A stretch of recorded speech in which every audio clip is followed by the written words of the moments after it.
আসসালামু আলাইকুম রহমতুল্লাহি ওয়া বারাকাতুহু। আজকে আমরা গোপালগঞ্জে একটু ঘোরাঘুরি করলাম। আমরা মাগরিবের নামাজ পড়লাম মডেল মসজিদে।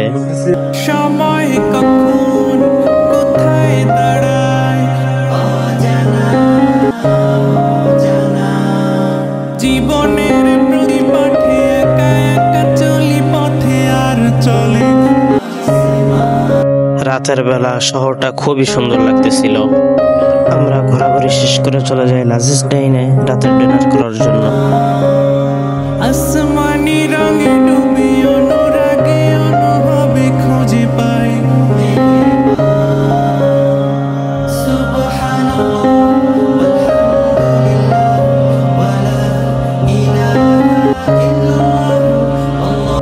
রেস্তোরাঁটা খুবই ছোট হিসাবে খুবই পরিপাটি এবং গোছালো ছিল।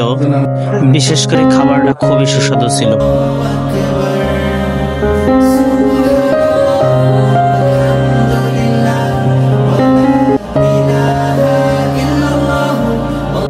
এইখানে আমাদের সাথী ভাই বসে বলতেছিল আসলে জায়গাটা অনেক সুন্দর।